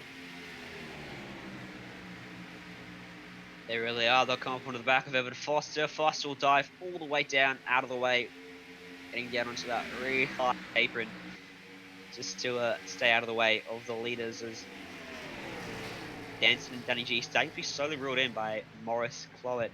And Jason Martin's back up into 5th place. Oh, Nickel and Ball. Dave Douglas has a big spin as he goes through turn number 2. Manages to keep the car, but he almost went straight into the wall there. Really good car control from Double D. He managed to keep that one on the track and not crash out, but that could have been a big one there for him. Yeah, good save from Douglas, and he'll retain 11th place from P3. Oh, Won't be too and happy with that. Douglas has gone round again, and that has brought out the caution flag. Dave Douglas has managed to keep it going, but the caution is out as Dave Douglas just lost the car as he's going through the corner again. Looks like I think it was turn number 2 that he lost it on. Just going round the corner, and just the car caught him out for some reason. He just lost control. I'm going back to have a look at it. He hit the wall. And tapped the wall as he was going into the corner. Yeah, of turn number 3 that was, and that spun him around. He almost went up the track and went into his teammate, I think it was, with Edward Foster as he was flying past. But yeah, that was a big moment for Dave Douglas, and the safety car is out once more. As Matt Danson has to let the safety car go past him, something that Danson is not used to, letting somebody overtake him. But the safety car is one of those cars that gets the opportunity to do it a few times in this race, actually. So, who will we see coming in for pit stops now? Will everybody dive in? Will somebody try and keep it out and roll the dice? It looks like everybody is coming in, though. Yeah, we'll see the whole field dive down the pit road, get some fresh boots and some fresh rubber onto these cars, fill them up with the Sunoco fuel, and get back out on track. Ready for what'll be about a 75 lap, about a 75 lap run to the end of the race, and could have been interesting. We've been littered with cautions this race so far. And if this continues, these guys are going to have to be down on pit road for a lot more times as this race progresses. If it goes green, though, we'll probably have to make one more pit stop after this. Yes, everybody's getting their pit stop training in good tonight. They're really doing a lot of stops and just having to master the old pit stops and try not to make any mistakes. Hopefully we get green flag for the rest of this race because it's been a bit of an unfortunate one, but Darlington can be like that. It's, as I say, it's not an easy track to drive. I'd say Darlington's probably in the top 5 hardest tracks of the season on ovals, at least. It is one of those tricky tracks that will just catch you out really easily. Yeah, it certainly will, and it's quite a fun track to drive as well. I love that challenge. You're trying to work your way around the circuit without getting up into the wall and ruining your night, which is something a lot of drivers have struggled with today. But 23 people start this race, and only got 13 people left on the lead lap, and no one a lap down. 14th place Foster's 8 laps off the pace, and really showing that this track is just too tough to tame for most of these drivers. Yeah, it's been a disaster for the Riley Curtis design team, unfortunately. They've done a fantastic job of finding a new nose cone for Foster and basically rebuilding that car from the wheels up, getting it back out on track. Riley Curtis, of course, is currently in 12th place. He's still in with a bit of a chance. Dave Douglas sits behind him as well. They've got to really work hard to try and get up there because, as I say, he needs those points. Um, Skurlock's had a bit of a horror of a race because he was driving so well earlier on. He still holds the best lap of this race so far with a 26.811. He is fast and he has a very fast car, but unfortunately, with those incidents that have happened, with those few moments of insanity where people have just lost it and crashed, and that early crash that we had, it's pretty much thrown him out of the running, and it's kind of fallen into the lap of Danson. This race has really just fallen into his lap and worked out well for him. Of course, another person that's doing extremely well is Danny G. He's sort of got a relatively clean car as well and doing well to keep there. He's got the pace, but can he get past Danson once we go back to green flag racing? And then we have Matt Morris and Matthew Clutt, both hungry drivers, both wanting to sort of get their names on the winner board because I don't believe either of them have had a win in this season. So in the cup or this championship, so they really want to try and get that win. As the safety cars lights go out once more, we're going to go back to green flag racing any moment. Well, in a couple of moments at least. And everybody's going to start forming up, ready to go. It's going to be Danson leading away again. Will he drop the throttle and get a good start? Let's see. And it's going to go green, and he drops the throttle. Away he goes. He managed to get a relatively good start, but Danny G has managed to hold on. He pulls down in front of the guys behind him, running really well, just blocking them off. Good start for Matt Morris, who's managed to get into third place. So Matt Morris is running in third place currently, with Matthew Cluett in fourth. All the cars are away safely at the moment, and they're all going to start running sort of single file for a little bit, trying to get back into the sort of the pace of things. But a few cars are just overtaking. It looks like we've got Jason Martin and Ben Doherty currently just racing extremely hard. Ben Doherty going down the side of Hamish Gallagher, really trying his best, and Jason Martin really pushing hard at the moment.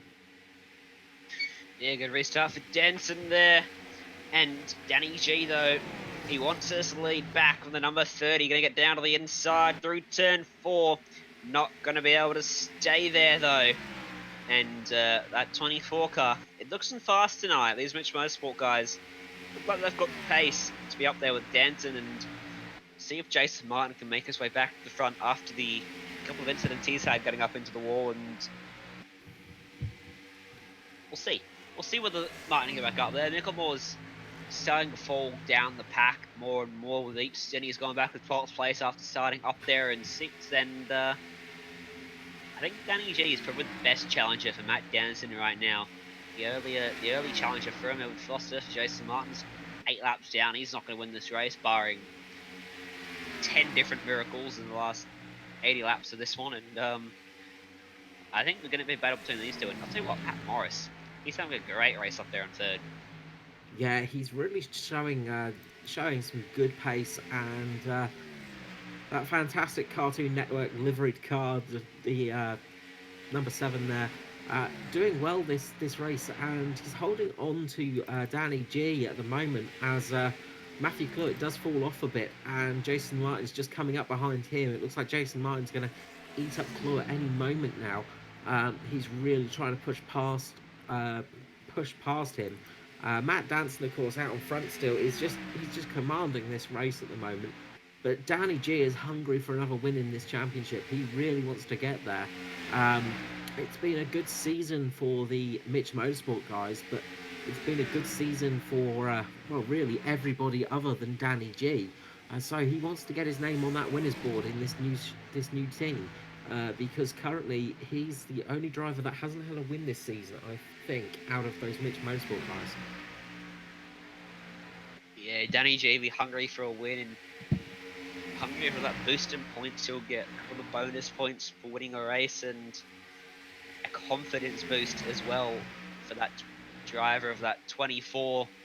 And it's again that, that mental sort of aspect. You get that confidence boost, and suddenly everything seems to go your way. And if you can come away with a win tonight, he'll suddenly find that next race he's magically found a 10th of a second more than he would have had 2 weeks ago. Well, the hardest race to win is always your first race, because confidence is that big thing. winning that first race just lifts the pressure off of you, and it just makes things a little bit less painful. As Matthew Clerk just gallances the wall there, he just had to lift off a bit more than he wanted to. But Danny G, he really wants to get a win this year, and he wants to get a win in this team because his teammates, of course, being Jason Martin and Josh Micklemore, both extremely good drivers. He wants to get up there and show that he can do it, and he's going down the inside of Danson right now. He's going to try and get that position. He's just going to drop back a little bit after that little sort of jab at Danson. Just trying to just force Danson into trying to drive a bit more defensively, maybe.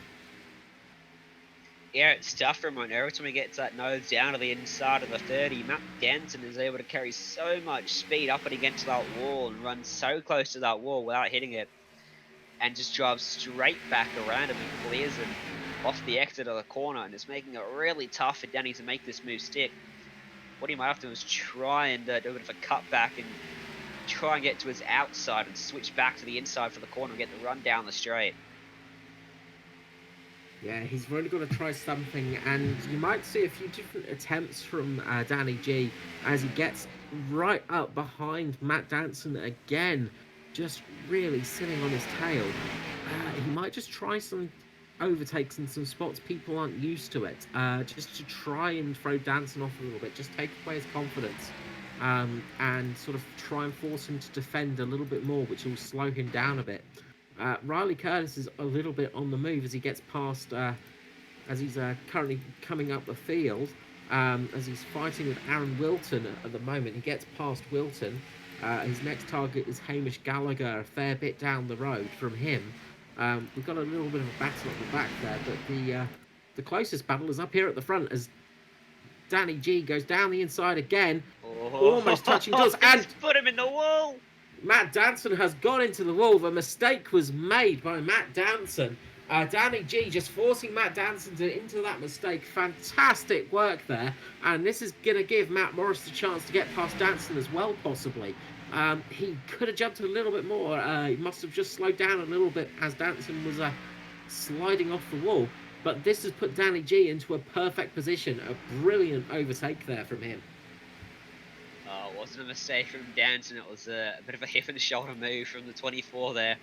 Old stock car racing style from Danny G. Danson gets a piece of that wall. Good save actually not to lose control of that car. Hold off Matt Morris, and we'll see whether Danny G can pull away from him now. It looks for sure like he had the pace over Matt Danson while he was in behind him. So we'll see whether he can utilise that pace now that he's got clean air in front. Yeah, another guy that just touched the wall slightly was Danny G's teammate, Jason Martin, and he's just lost a couple of positions. But currently Matt Morris is in a massive battle with Matthew Clerk, Michael Skurlock, and Jason Martin, who has dropped back a fair bit. But there is a huge battle going on for fourth place at the moment. Fifth place, they are all in a line. They are really battling hard as Michael Skurlock is on a mission to try and get back up into a decent position here. He is really trying to get this car up there with the old school black Illusion Motorsport livery there. But of course not used. It's odd to see these cars in something other than blue. But he is really pushing hard. Skurlock has driven that car as much as he can. Matthew Clute has just got down the inside of Matt Morris as well, so Matt Morris dropping a position. And the battle is really heating up there for third place. Morris has suddenly lost a lot of speed relative to the leaders, and as a result, he's fallen back there to fourth place, and Danny G is running about 2 tenths of a second quicker than everyone else in behind him. Got some great speed on that car, and Skurlock now going to get down to the inside of the number 7. Morris going to lose another spot here, and Jason Martin gives him a touch in the middle of the corner. Morris holds onto it and will stay green. Hamish Gallagher had to check up big time and got down to the apron as well. And I think for Matt Morris, he just sort of got in the way of Martin there and almost seemed to jump on the brakes a little bit. That was all very awkward. Yeah, good save though. He was. It looks like the car was going to go into the inside wall there for a moment, but he did manage to save it. fantastic job for him. But Danny G has just got some incredible pace right now. He is pulling out. He's pulled out almost 2 seconds now on Matt Danson. What a fantastic job Danny G is having. He's been quick all night and he's been somebody to watch. And he is now just setting fastest times after fastest times on this track. Last lap was a 27.9 compared to a 28.2 for Matt Danson. Uh, very, very good bit of speed for Danny G at the moment. There he's turned the wick up out there, out front, and looking to capitalise on the clean air he's got. Try to put as much time as he can on Matt Danson. Wayne, these guys are battling in behind him though. I wouldn't be surprised to see it all get wiped away with a wave of one yellow coloured flag. Yes, that's the thing on these races is it doesn't matter how big a gap you've got, it can disappear in a moment's notice. Unless you lap the field, of course, then it's kind of okay. But it can all disappear in a moment's notice. But Matt Danson is losing almost half a second a lap at the moment on Danny G, who is just flying out there. Just what a fantastic bit of speed he's had. Um, he is really pushing hard. Currently, everybody's just moved apart a bit now, so there's not that much racing going on the track. Everybody's got a little bit of a gap between each other. There's no sort of side-by-side racing at the moment, but it will come back to us as this race goes on. Of course, nobody can go to the finish, can they, with their last stop. So if it remains green, we're going to have a green flag pit stop to look forward to. Spectre, you see, you talk about the race coming back to us, and maybe that Martin and Morris touch was a bit of a karma coming back to Morris. We saw earlier in the race, Morris got up into the side of Jason Martin, put him into the walls, so maybe Martin saw an opportunity there to give Morris a bit of a return serve and just unsettle that number 7. Yes, of course. One of the thing about stock car racing is that there's no problem in giving your rivals a little bit of a nudge. You know, just a bit of a look. You tried this on me last time. I am going to make sure you know about it. As we go through the field, it looks like Matt Morris and Hamish Gallagher are having a bit of a battle at the moment. Hamish Gallagher has just got in front of Matt Morris though, so Morris is just falling down the field. He's lost a lot of pace from earlier on. He seemed to have a relatively good car from the last few laps, but now he's really struggling. Yeah, he's really struggling now. Dancing 3.3 seconds off him. Matthew Clowett is up there in third place, 4.6 seconds off the lead.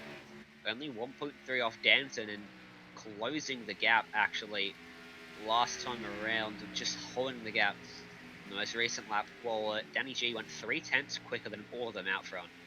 And yeah, Danny G has just got some serious pace out there.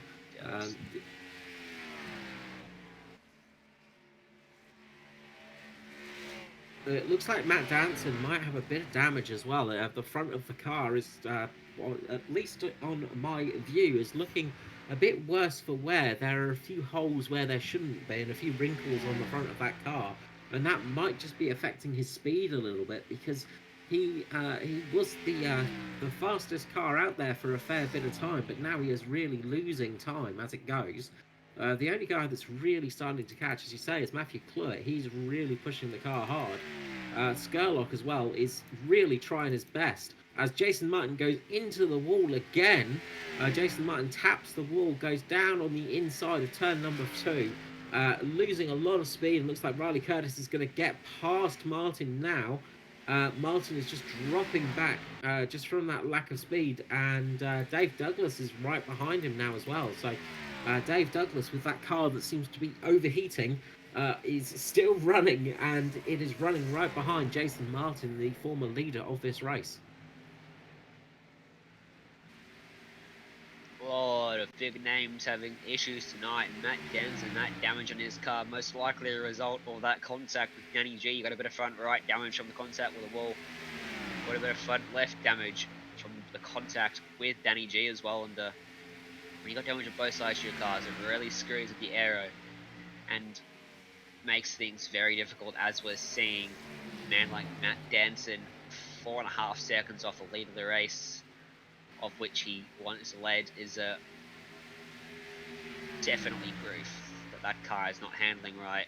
Matthew Cloyd is starting to really close up to him now. He's just 7 tenths back. Yes, and the other thing as well, we've got to remember our tyres, because they'll start to wear as well. And tyre wear on Darlington is not fun because you start sliding up the track a little bit more and then get closer and closer to the wall. And when you've got that aero damage as well, it's not going to help you out. It's going to just be more of a hindrance than a help. It does look like Matthew Cloyd is still closing on Danson though. Cloyd is really pushing that car, trying his best to get up to the back of Danson. Then behind him in fourth place is Ben Doherty. He's been having a very quiet night so far in that bright green car. Hard to miss that car, but he's been very quiet. Not seen much of him this evening, which is probably for the best. Relatively quiet evening for him. So I'm sure he'll want to keep it that way, keep in fourth place. Skurlock is still just trying his best, just monstering that car around. And I think Skurlock might be looking to try and extend the performance of this car, because it sounds like he's really on fuel saving at the moment as he goes around the track. I was just having a quick glance at him, and it just sounded like the car just went, just sort of almost he was clutching the car or even turning it off through the corner for a couple of moments. So I don't know if he was trying to extend the fuel there or if it was just a minor issue with the vehicle. But Skurlock is still holds the fastest lap of the race, but he's still pushing hard. He's in fifth position, and considering all the damage he has on that car, he's doing a fantastic job. Here he is, and we'll see whether he does opt to dive down pit lane. Aaron Wilson's come down and made a pit stop. He is 5 laps off the pace, however, he came back up on the track and did a 27. So that's the sort of pace you can expect to see with 4 tyres, and that's even with all the damage that Wilson's got on that car. So if these leaders come down, there's a big benefit to be had with those fresh tyres. Yes, of course you do make a bit of a gamble though, because making those green flag pit stops can really bite you in the behind if a caution comes out. Sometimes it can work out for you, but for instance, if say Matt Danson makes the pit stop now, everybody else stays out for a lap or two, and then we get a caution, he's going to lose a lot of positions from that. But I think we're going to start seeing people coming in relatively soon for their stops, because where are we? How many laps have they done? Currently, everybody's done about 40 laps on this stint. So everybody's done 40 laps so far on this current stint.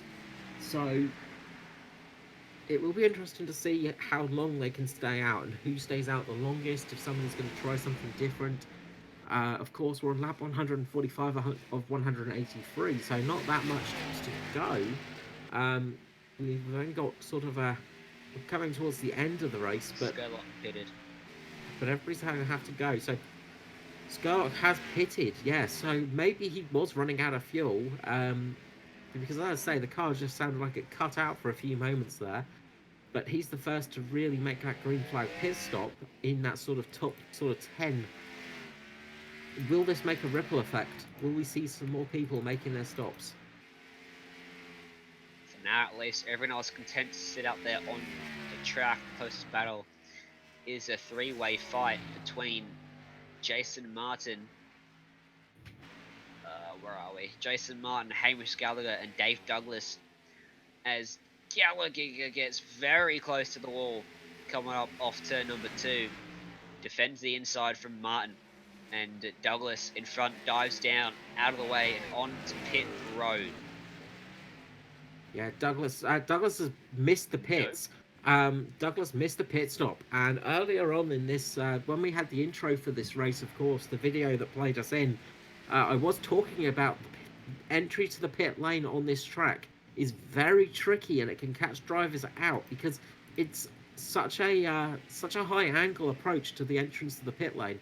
You have to be really careful going in, as Hamish Gallagher also tries to make the pits. He's managed to get it in. The cone has become the victim though, but Hamish Gallagher has made his stop now. See whether he gets away with that without a penalty. It was certainly cutting it fine. Douglas has managed to get it down the pit road this time without too much hassle. Michael And Scott out the track, Matt punches in a Danson is 27. stopping. Matt Danson is coming into the pit lane now. So Danny G is going to have to react to this because if he stays out there, he is going to lose. He's going to lose position. Luckily for Danny G, he's got about 6 seconds up his sleeve, which would be about 3 or 4 laps worth of extra running where he can make a decision on what to do.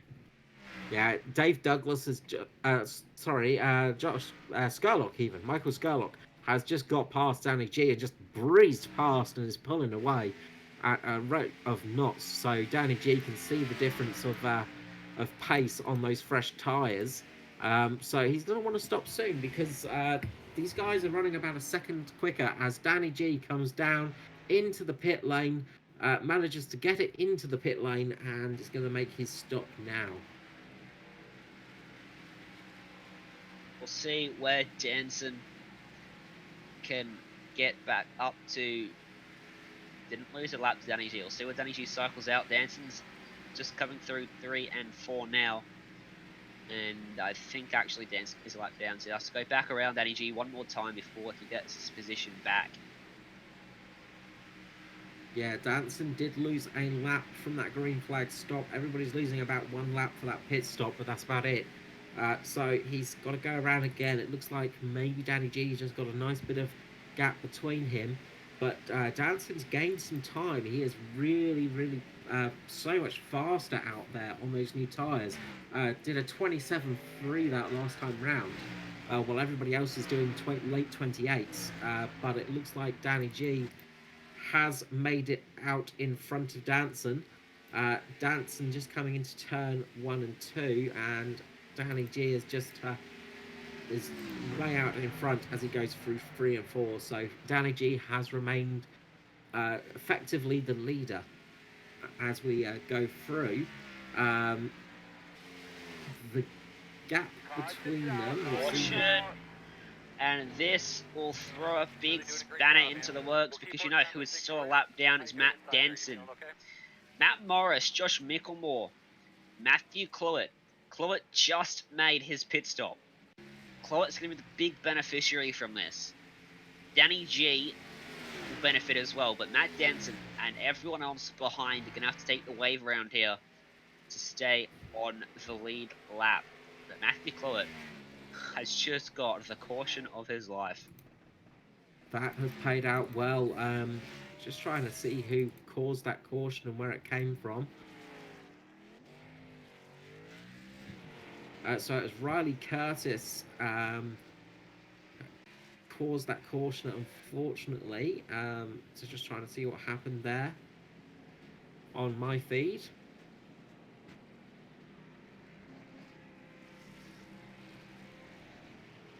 And he just got up into the wall and spun it around. So spun it around on turn number 4. Real big moment for Riley Curtis. Real big shame, but he's managed to keep the car relatively clean. Not much damage to the car, so that's good news for Riley Curtis. He's going to want to try and keep that car as clean as possible for this race because he still wants to try and make those positions. Another guy this may work out for is Matt Morris. Potentially. Don't think it will. Morris will be on the lead lap, and will restart from. Yeah, he'll restart from 4th place or 5th place even. He'll be ahead of all his guys. I'll take the wave around. So once this all works out, this will be interesting. We'll see how it plays out. As that looks like Aaron Walton will dive down on a pit road. He is 4 laps down, however. Matthew Clewett should be the leader of this race. And Matt Danson is making another pit stop. Matt Danson is making another pit stop. He can afford to do that. He's got the lead lap back as a result of Matt Morris and everyone else making their stop, so they can afford to make their pit stop now But is it without taking really away from worth it. it? There's not much difference on those tyres. He had only Yeah, done a why not? couple of laps on those tyres, so um, it'll be interesting to see there. Matt Morris has got to second place now, with Josh Micklemore as well being a big gainer from that kerfuffle with the caution coming out. Josh Micklemore now sits in third place. So this has worked out for Micklemore. His car may look a bit like a car that you'd find on a scrap heap, but it's worked out well for him currently. But we'll see how it goes for the restart because he's going to have a hard charging Matthew Clerk behind him. So, in all the confusion that has been a yellow flag in the middle of a green stop pit cycle, as always, Matthew Claude has been unlucky and will have to take a wave around, end up back behind the leaders, as will Skerlock, Martin, Doherty, and Dave Douglas. Hamish Gallagher, Norman Clark, and Riley Curtis have all been trapped a lap down. And it should be Danny G from Matt Morris, Micklemore, and then Danson in fourth place. Yes. What's the worst part of commentating when this kind of thing happens? Because just trying to work out exactly what's happening can be an absolute nightmare and a headache. It's hard enough for you as it is, Carl. Exactly. I'm way too old for this kind of thing. Um, but Danny G has remained in the lead by the looks of things, so that has kind of worked out for Danny G. That's what he wanted, but his tyres are going to be a little bit older than everybody's around him. He's about 4 laps. His tyres are about 4 laps older than everybody else's, so it'll be interesting to see what happens. And of course, Matt Danson is on nice, fresh rubber now. Pace car will dive down off turn 4, will go green. With just under 30 laps left to go here in Darlington, Danny G will drop the hammer and get a good start ahead of Matt Morris, but Jason Martin or Josh Micklemore even not going to be able to capitalise. Morris will retain second place and Dancer will look to go the long way around that 31 car, and he will do it with relative ease on those fresh tyres, and he moves up into third place behind Morris, and he's going to go down to the inside of Matt Morris for turn 3, but he's not quite going to have enough of an overlap as Morris drove it in really deep and almost got into the back of the 24 car in front of him. Yeah, and a good restart there. Danny G managed to drop the hammer at the right time, but how much more pace is Danson going to have now with those slightly fresher tyres? That's the big question. Because Danson is on tyres that are only 4 laps old, while Danny G is on tyres that are about 7.5 laps old. So we're going to see a bit of difference here as Matt Morris goes down the inside. Matt Danson's on the outside. He manages just to get through, and it looks like Matt Danson has made it through. Oh, such close racing there. Fantastic job by all of the drivers. Matt Danson just cutting down in front of Morris, keeping him behind. That was really close from Danson. He had exactly a... There was not much between those two there. It was one of those moments where you clench a little.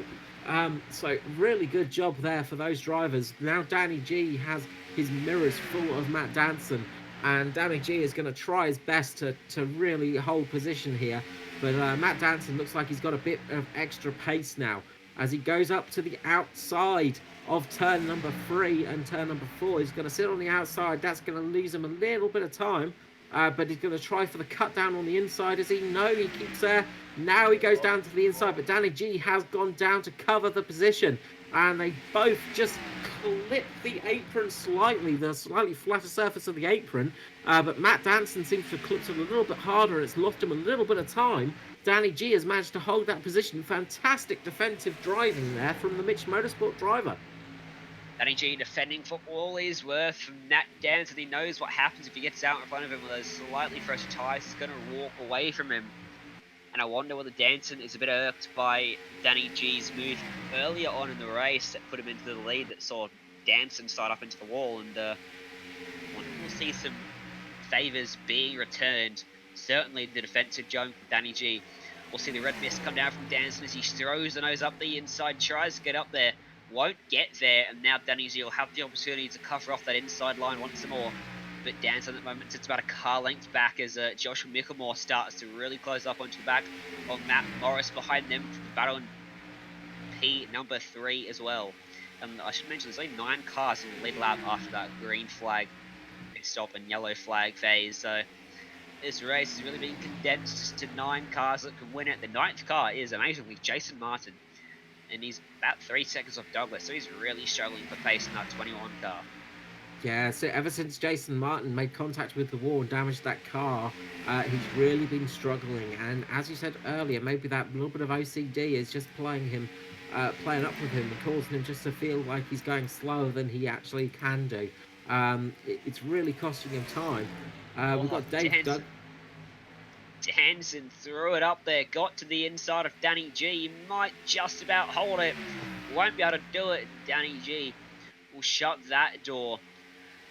And Danson's looking like he's the one with the pace now. It's Danny G in the last stint. This time it's the 30 car. And Danson is all over the back of them. We're going on board with Matt Danson, and we'll see just how he's running as opposed to Danny G in front of him. He's a lane lower down to the track. He's using those fresher tyres to take the shortest route round. He'll slot straight into the drafts of that Mooch Motorsport car in front. Down this back straight and again through 1 and 2. We see them both try to dive into the corner. Bit of a unique line you take here at Darlington and dive in the corner, take as much momentum as you can. And he's starting there closer and closer. Again, he shows nose to the inside. The 24, not worried about it this time by. As the speedy carries through the corner so much faster than Danny G's able to carry, as he almost gets to the wall.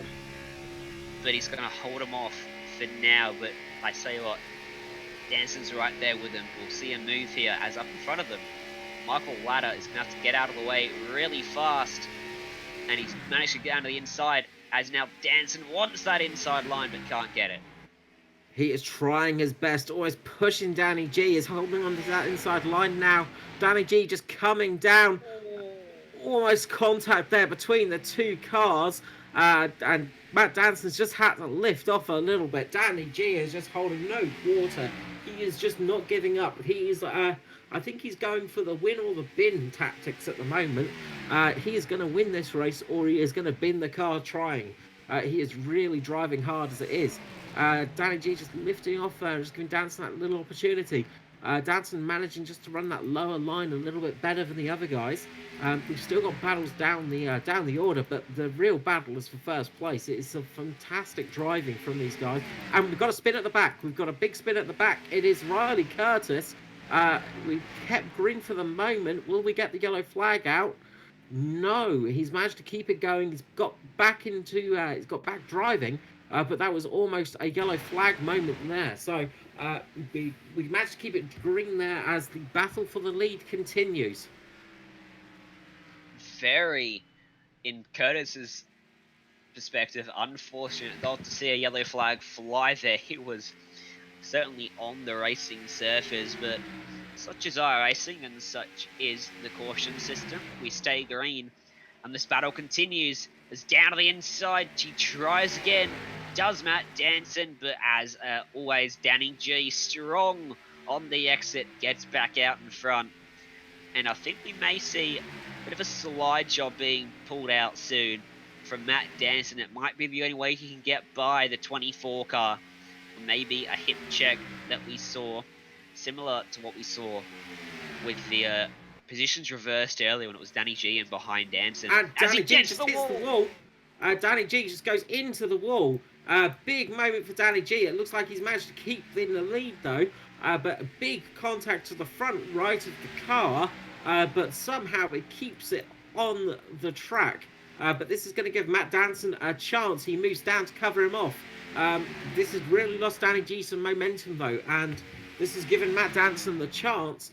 They are nose to tail at the moment. Matt Danson is right up the bum of Danny G at the moment, who looks to be having some slight connectivity issues maybe. But these two are really racing hard at the moment. Matt Danson is right up Danny G's behind. Yeah, Dainty having some internet issues that won't be helping the cause for either of these drivers, makes it very difficult to race as he disappears again down the back straight. Danson will appear almost in his bumper and he'll get into him. But Danny G's going to hold on to it. Danson gets Matt the wall, Danson into the and wall. now he Danny G spins him slides. again. And great driving from both those drivers not to crash. Danson shows the respect not, and now he spins him, and now into the inside wall goes Danny G, and that will be a caution, surely. No caution flag for that. How does that work? Oh, you've got to love the AI of iRacing sometimes. A real unfortunate moment for Danny G there. That has dropped him right down. So we're just going to check out the replay there. And just Matt Danson just gets into the inside of him, just touches that right inside, spins him right around. Made the internet connectivity issues of Danny G maybe not helping there, because it did look like he blinked into existence in the middle of Matt Danson's car. Matt Danson touched the wall and then that crash happened. So not really a malicious attack by Matt Danson, I would say there. It was more of a racing incident by all means, but very unfortunate. It's going to a heartbreak for Danny G as he comes into the pits. That is absolutely heartbreaking for Danny G, who would have been really trying hard to get that win this evening. As I said, it was either going to be a win or a bin for him. But this has promoted Matt Morris up into second place. Just behind him is Ben Doherty, who is having a bit of a fight with Josh Mickelmore at the moment, who's just gone into the wall himself, with Matthew Clurt down in fifth place, somewhat recovering from the yellow flag incident. And then behind Matthew Clurt, somehow, as always, is Dave Douglas. Dave Douglas, Mr. Cockroach himself, manages to just live through everything and keep going. And he's managed to keep going and keep in sixth place, despite the fact that that engine is running very hot. Michael Skurlock sits in seventh as he glances the wall as well. Everybody is really struggling out there for grip. Everybody that I look at the moment is just touching the wall. Jason Martin just hit the wall as well. So, yeah, what an absolute, almost a disaster for some of these guys. As Riley Curtis has pulled out of the race himself. So, we've lost Riley Curtis. Downey G as well, I think, he's sitting in the pits getting repairs done. But, absolute nightmare for these guys.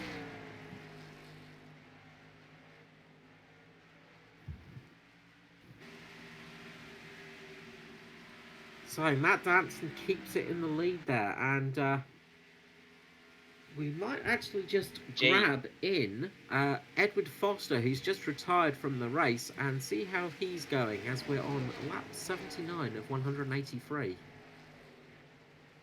Good evening, Edward Foster, Mr. E53 himself. Carl with you here, of course. How are you going? Obviously not too well. Oh, look, I've been better. A bit of a disaster on your end, unfortunately. It looked like you had some really good pace out there tonight. Yeah, it did seem that way. And sorry, a big moment for Ben Doherty there. Just Matt Morris and Ben Doherty getting together, and that's allowed Matthew Clurt to get right up there, and Josh Mickelmore as well. Josh Mickelmore getting his way up into second place as it is. Josh Mickelmore just absolutely flying up there from, I think he was in about sixth or something for a moment. Somebody came together with Morris, you don't say. Oh, I know, it's an odd one, a bit of a strange one there. Talk us through it. What happened to your evening? Oh, look, I mean, I had plenty of pace early on, you're quite right, but was never actually really comfortable. It was just sort of hanging on. And unfortunately, I clipped the wall, my own mistake. Just was a bit unsighted because I was right up behind Jason. Had a bit of pressure coming behind from Matt as well.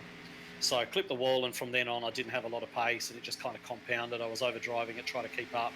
Hit the wall a couple more times. And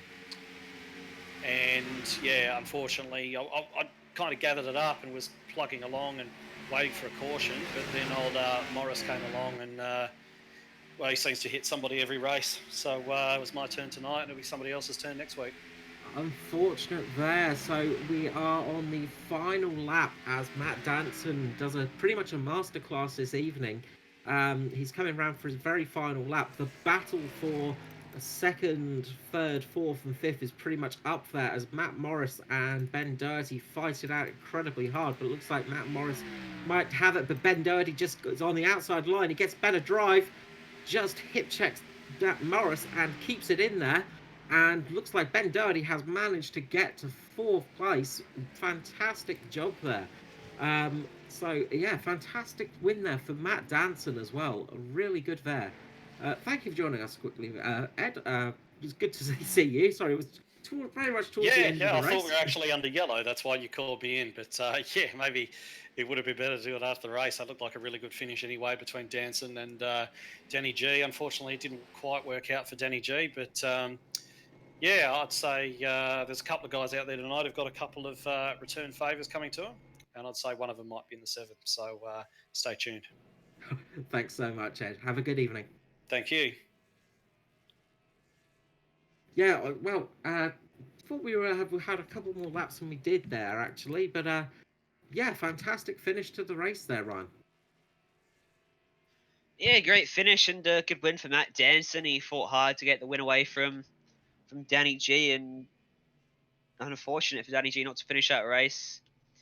In the end, he finished 9 laps down in 12th place, and absolutely that car to the finish line and finish there.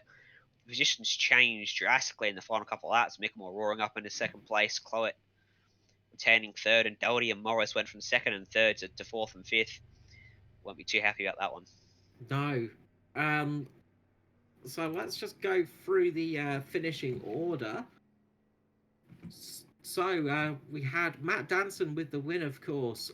Fantastic drive by him, almost a masterclass, with Josh Micklemore just snatching second place at the end there. In third place with Matthew Clerk. Fantastic drive for him, and that's really going to help him in his championship standings. Ben Doherty managed to get 19 positions in that race. Fantastic job by him. Ben Doherty is having a fantastic season this year. Into fourth place. Fifth place, we had Matt Morris. Sixth was Mick Skurlock, who looked like he was going to have the pace for this evening, but unfortunately got involved in that incident earlier on in the race. Jason Martin in seventh, with Dave Douglas behind him in eighth. Dave Douglas somehow keeping it in the top 10 again. Norman Clark, again, Mr. Consistency, up there in ninth place. 10th, we have Hamish Gallagher, with Aaron Wilton in 11th. Danny G ended up in 12th place, unfortunately.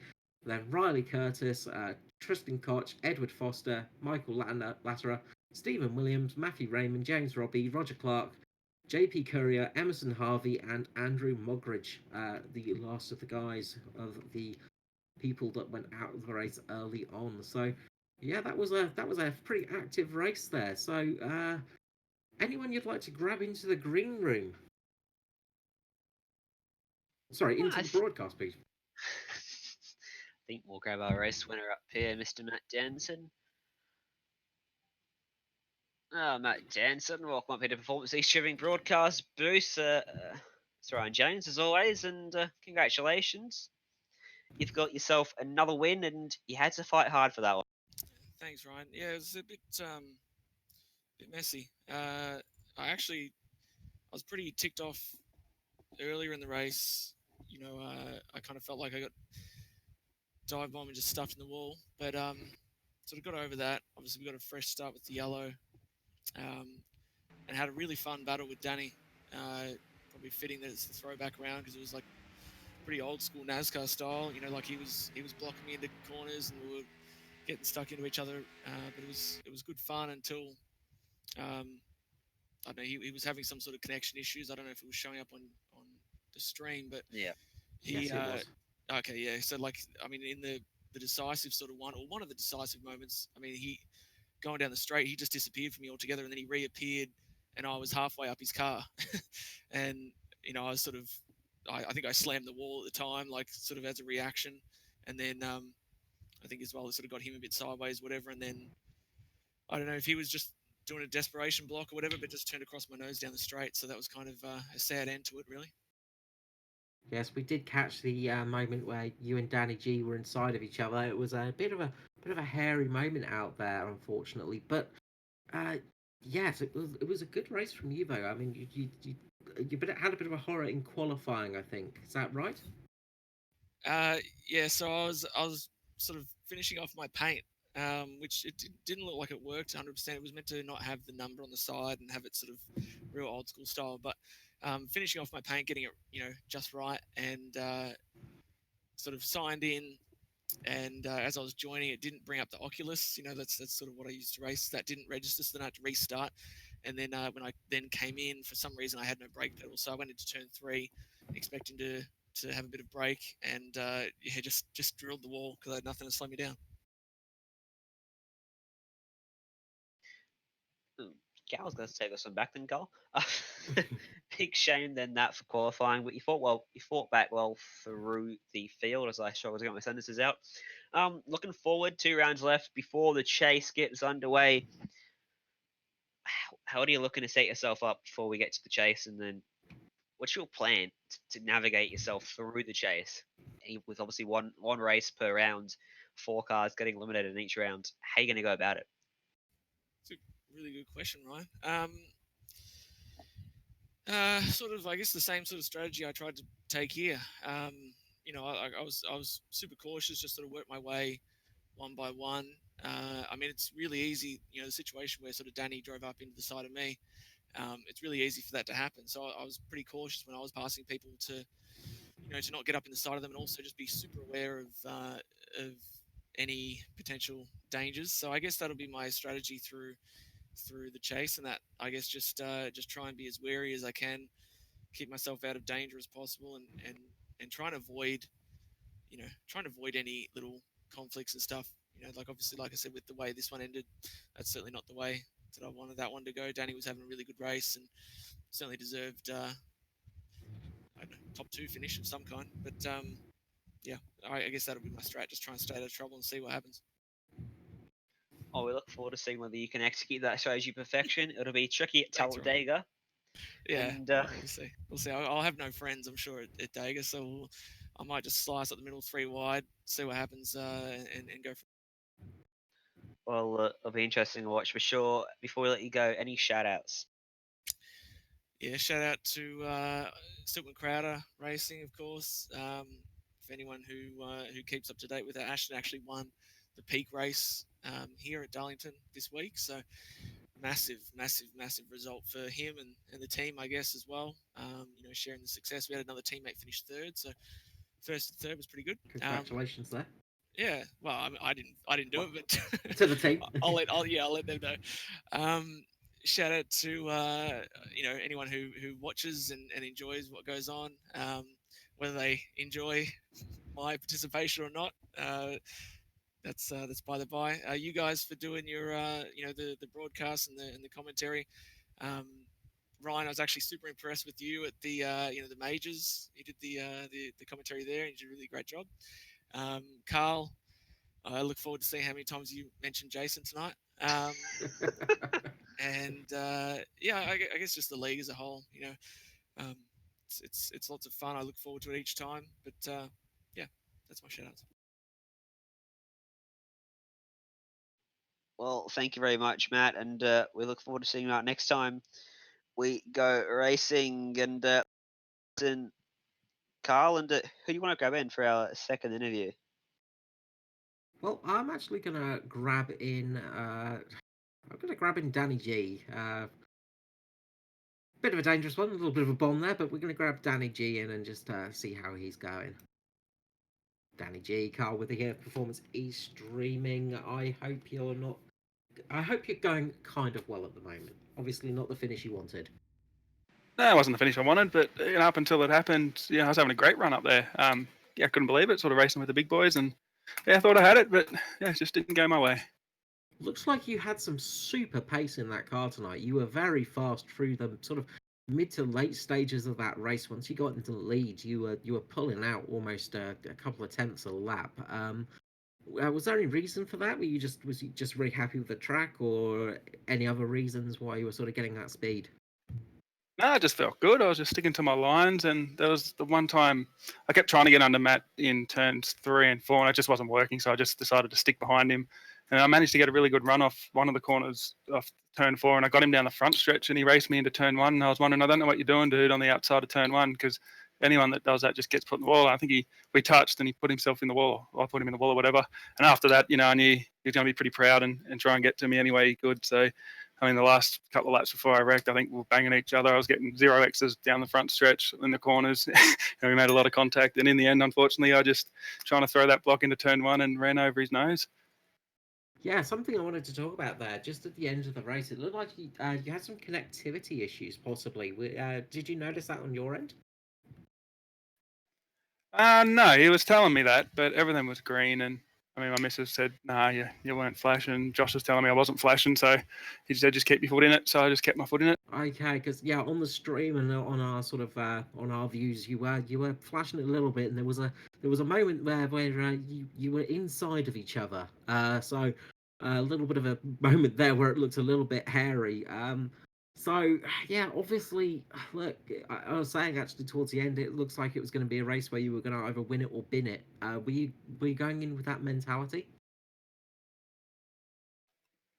No, because I would have pulled out, and not wreck myself and sort of come second if I could, just for a good run. Because it was a long race and it took a lot of time and practice and effort to sort of get that far. And it sucks that it came undone 8 laps to go, but that's just the way it is. And I'll try and learn from it. And I just hope that I was able to show them, I can get up there too, and hopefully compete for these wins. Wonderful, Ryan. Any questions for Danny G for yourself? Nope. You covered it all, and shame to see your race ended by what primarily from the outside perspective appeared to be initially connectivity and good old Australian internet, but in the end, tough result, and we look forward to seeing you bounce back next time. Yeah, cheers, fellas. Just want to say thanks to Mitch Motorsports and all that. It's been good, and good to show them some good speed lately. And thank you. Thanks, Danny G. We'll pop you up there. Okay, Ryan. Anyone you'd like to pull down from the green room? Give me one. Ryan's just checking with somebody up there quickly. Yeah, unfortunate for Danny G there. As he said on his end, it looked like there was not much connectivity issue, but we could see it on our end. So it can be very tricky sometimes. Obviously, connectivity is the reliability issue of the sim racing world. I found Josh Micklemore. I was told to bring Josh Micklemore up into the booth. He had a good race. Came from the back to the front, and talk us through that one, Josh. I had a terrible run until the end. I don't know how I got back up, but yeah. Apparently, if you bounce it off the wall 100 times, you get second. Yeah, I mean, you seem to sort of almost come from nowhere towards the end of that race as it starts to come back from memory now. What actually happened to you during that race? And you're involved in a few incidents. Got up into the wall. How tricky were you finding it that wall? And was it a case of that car was just not handling properly, or did you just not have the comfort you needed with that car for this track, and maybe not enough backwards or something like that?